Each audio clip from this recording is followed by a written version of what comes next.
Tem gente que passa a vida inteira tentando matar uma dor que nasceu antes mesmo de aprender a falar. Você vê o viciado e pensa, falta de caráter.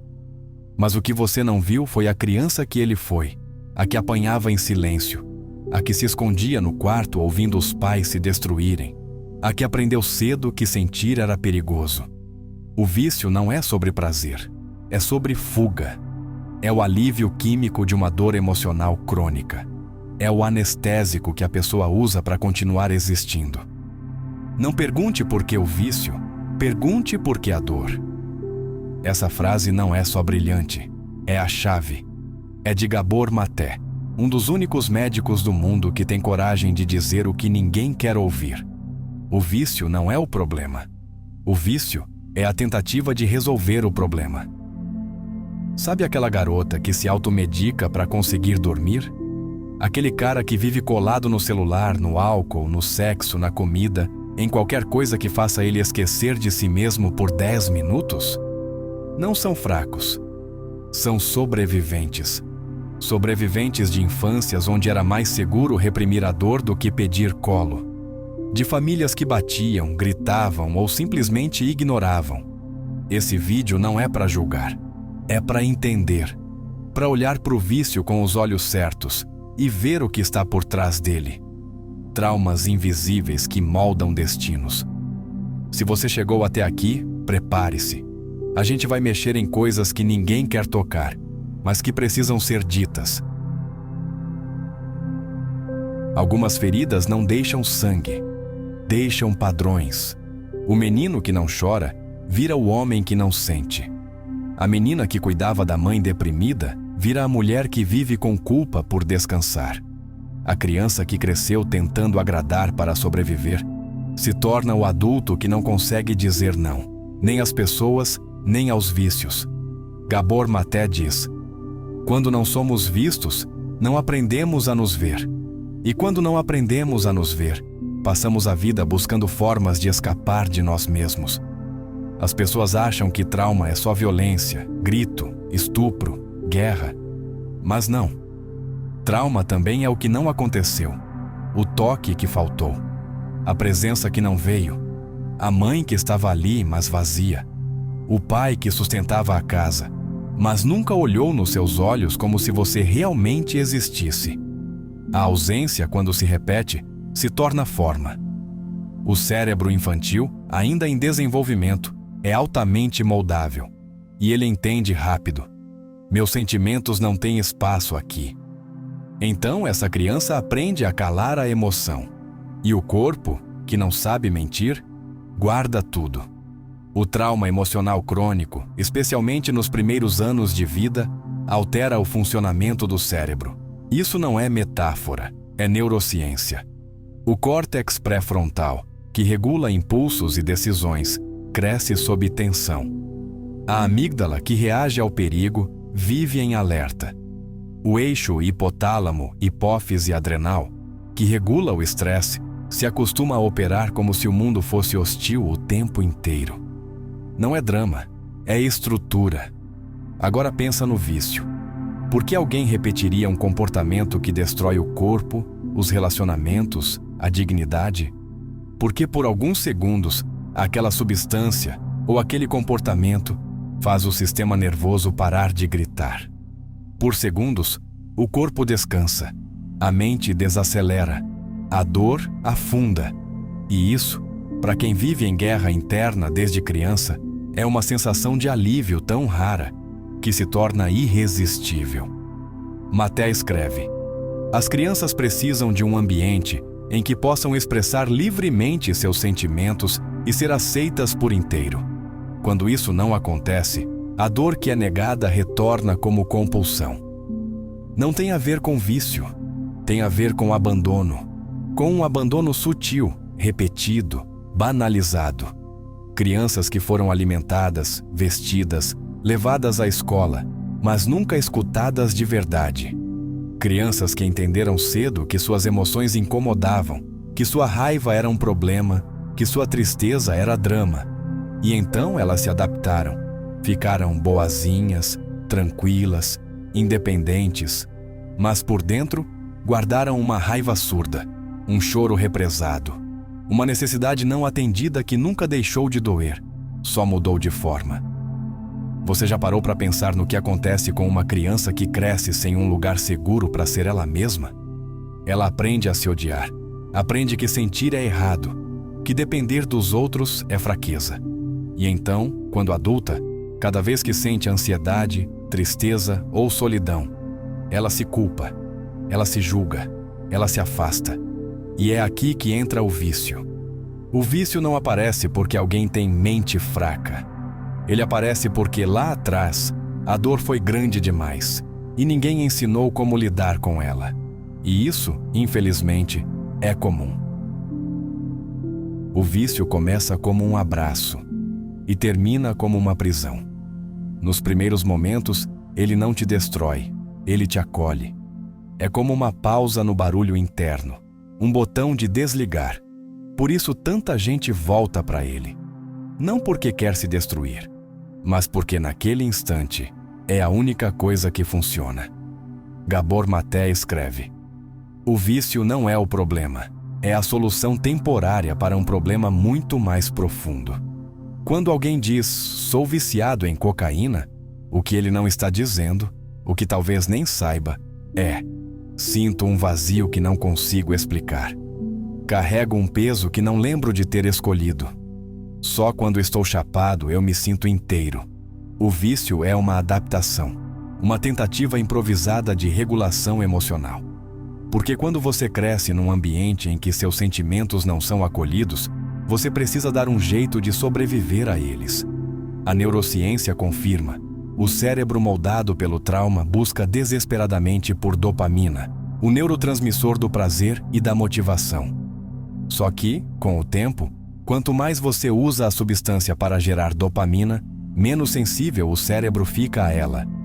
Resultado? Você precisa de doses cada vez maiores para sentir o mesmo alívio. E o que começou como escape vira dependência. Mas o vício nunca foi sobre a droga, foi sobre a dor. E essa dor, muitas vezes, é tão antiga que a pessoa nem sabe mais de onde vem. Maté conta que, ao tratar usuários de heroína, uma pergunta simples mudava tudo. O que essa substância te dá que falta na sua vida? As respostas eram quase sempre as mesmas: paz, presença, conexão, um pouco de amor. Pessoas viciadas não estão buscando a substância. Estão buscando um estado de consciência que o trauma roubou delas.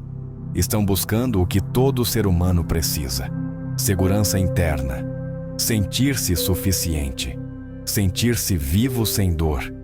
E se o mundo emocional foi um campo minado desde a infância, não é surpresa que o corpo encontre maneiras químicas de sobreviver. É fisiológico, é psíquico, é humano. No fundo, o vício é um substituto emocional. Ele ocupa o lugar daquilo que faltou: colo, validação, segurança, escuta, paz. Quando uma criança cresce sentindo que não pode contar com ninguém, o cérebro dela aprende: preciso me virar sozinho. Mas se o sistema nervoso está em colapso, como ela vai se regular sozinha? Não vai. Vai buscar anestesia, vai buscar vício. E o que é mais cruel? A própria sociedade reforça esse ciclo. A gente aplaude o autocontrole, o desempenho, a produtividade. Mas quem nunca teve um espaço emocional saudável, vai viver buscando controle onde não tem e alívio onde não cura. O vício não é falha. É um código de sobrevivência. Um pedido de socorro codificado como compulsão. Maté diz: de socorro codificado como compulsão. Maté diz: a essência do trauma é a desconexão de si mesmo. E o vício é a tentativa de restaurar essa conexão, ainda que de forma destrutiva. Não é sobre drogas. É sobre a ausência de alternativas saudáveis para lidar com um mundo interno que nunca foi acolhido. O alívio se torna vício quando é tudo o que você tem. Você pode se livrar da droga, pode parar de beber, pode até bloquear o número daquela pessoa que sempre te destrói. Mas tem uma coisa que você não consegue largar: a sensação de que tem algo de errado com você. Essa é a droga mais forte de todas. Se chama vergonha. E o efeito colateral dela é o silêncio. Aquele silêncio interno onde você sente que não merece amor, que não é suficiente, que ninguém vai te aceitar de verdade se te conhecer por inteiro. Gabor Maté é cirúrgico. As pessoas não se viciam em substâncias. Elas se viciam em evitar o desconforto de estar consigo mesmas. O trauma não gera só dor. Ele gera narrativa. Uma história interna que você repete sem perceber. Eu não sou bom o bastante. Sou um peso. Eu estrago tudo. E essa história vira identidade. A vergonha crônica não é um sentimento passageiro. Ela molda o eu. Ela cola na pele. Você não sente vergonha. Você é a vergonha. A criança que apanhava porque fazia birra não entendeu que estava com medo. Ela entendeu. Sou má. A que foi ignorada quando chorou não pensou. Meus pais estão sobrecarregados. Ela pensou. Sou fraca, irritante, exagerada. Essa lógica distorcida não é defeito. É mecanismo de sobrevivência.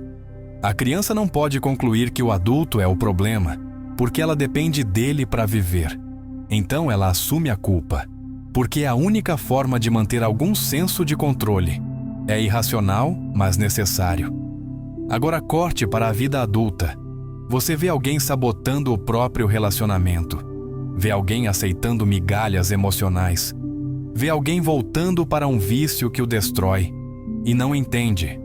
Mas por trás de cada uma dessas escolhas, há uma raiz comum. Eu não valho mais do que isso. Essa é a função da vergonha. Ela não te impede só de se curar.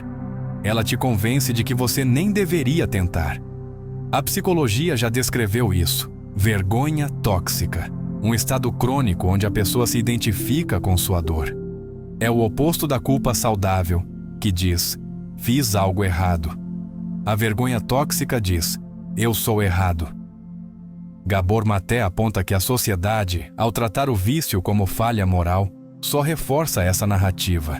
Ele diz, quanto mais punimos a pessoa por se anestesiar, mais ela sente vergonha. E quanto mais vergonha, mais necessidade ela tem de se anestesiar. É um ciclo de ferro. E ele é invisível, porque ninguém vê a vergonha. Ela não grita. Ela se esconde nos detalhes, na dificuldade de receber um elogio. Não há riso automático quando alguém se aproxima demais. No impulso de fugir quando as coisas começam a dar certo. Quem vive com vergonha crônica constrói uma identidade de sobrevivente, sempre em alerta, sempre se auto-editando, nunca se permitindo ser vulnerável de verdade. E o vício entra como uma solução emocional, rápida, direta, intensa. Pelo menos ali, a vergonha cala. Pelo menos ali, a cabeça para. Pelo menos ali, a dor vira fumaça. Mas depois que o efeito passa, ela volta, mais forte. Porque agora, além da dor antiga, existe o peso da recaída, da culpa, do julgamento. E a vergonha sussurra. Tá vendo? Você é isso mesmo. Enquanto a raiz do trauma for ignorada, o vício nunca será curado. Só substituído. É por isso que quem larga a droga muitas vezes mergulha em compulsões novas. Trabalho, sexo, performance, relacionamentos destrutivos. Tudo para não sentir. Curar não é se livrar do vício. É desmontar a armadura da vergonha e reconstruir a relação com quem você é, além da dor. Se uma criança chora numa casa onde ninguém escuta, a gente chama isso de abandono. Mas quando milhões de adultos vivem emocionalmente desconectados, intoxicados e exaustos, a gente chama de vida normal. A verdade é dura. Vivemos numa sociedade que recompensa o trauma e pune a sensibilidade. Uma cultura onde ser produtivo importa mais do que ser humano. Onde sentir demais é visto como fraqueza. E se anestesiar é quase um rito de passagem. Você já notou que muitos vícios não são apenas tolerados, são socialmente aceitos? Vício em trabalho, vício em performance, vício em validação, vício em estar ocupado o tempo todo para não ter que se ouvir. A sociedade não só não combate esses vícios, ela o celebra. Você é elogiado por dar conta de tudo, por nunca parar, por ser forte. Mas ninguém pergunta: a que custo? Maté aponta que a maioria das pessoas viciadas vive em sistemas onde a dor é banalizada, onde a infância é negligenciada em nome de metas, onde a conexão foi trocada por eficiência, onde a vulnerabilidade virou um risco reputacional. A pergunta que ninguém faz é: como alguém pode se sentir inteiro num mundo que incentiva a desconexão? A lógica social hoje é quase patológica. Trabalhe até adoecer. Finja que está tudo bem. E se doer demais, compre alguma coisa.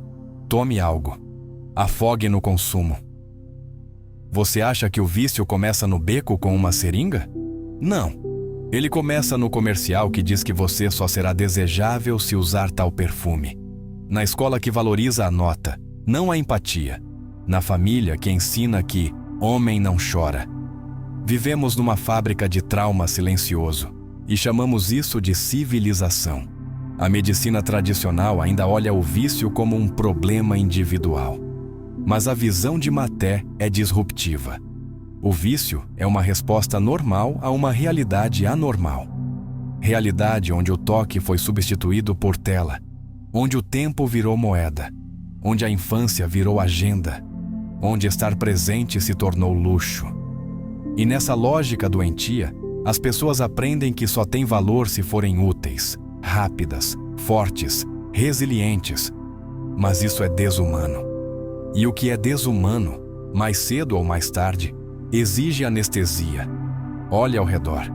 As pessoas não estão só cansadas, estão desintegradas. Vivem dentro de si como quem vive num quarto trancado. E o vício, em suas 1000 formas, aparece como uma tentativa de respirar. Maté diz: o trauma não tratado não desaparece. Ele se manifesta em sofrimento, compulsão, doença e na forma como tratamos uns aos outros. Ou seja, o vício não é um desvio individual. É o espelho coletivo. É o reflexo de uma cultura que produz dor e depois culpa o indivíduo por tentar sobreviver a ela. O oposto do vício não é a sobriedade. É a conexão. Não conexão superficial, likes, grupos de WhatsApp, contatos salvos. Mas aquela conexão crua, íntima, real, com você mesmo, com sua história, com sua dor não contada. E isso, para muita gente, é mais aterrorizante do que qualquer droga. Gabor Maté não fala de cura como algo milagroso. Ele fala como quem já viu milhares de recaídas e entendeu que ninguém se liberta fugindo da dor. A cura só começa quando paramos de lutar contra a dor e começamos a escutá-la. É aí que tudo vira de ponta cabeça, porque a sociedade diz: pare de usar. Mas o corpo grita: eu uso porque dói. Você não quebra esse ciclo arrancando a substância da mão de alguém. Você quebra esse ciclo quando a pessoa entende por que ela a segura com tanta força. Muita gente pergunta: como curar o vício? Mas a pergunta mais honesta seria: o que em mim ainda precisa ser visto, acolhido, respeitado? A resposta nunca está no controle, está no contato. Maté escreve que o trauma nos afasta do nosso eu autêntico, e o processo de cura é justamente o caminho de volta. Não para a versão idealizada de nós mesmos, mas para a versão rejeitada, esquecida, encoberta pela vergonha e pela adaptação. Essa versão ferida não precisa ser consertada, ela precisa ser reconhecida. A criança que um dia teve que calar o choro, virar adulta antes da hora, ser forte porque ninguém mais seria. Essa criança ainda está esperando alguém que diga: você não era o problema, você estava machucada. E esse alguém agora precisa ser você. A medicina da dor não é o remédio, é o relacionamento. Relação com o corpo, com a respiração, com alguém que escute de verdade, sem tentar consertar, diagnosticar ou calar. Maté defende uma abordagem baseada em compaixão, não punição. Em vínculo, não vergonha.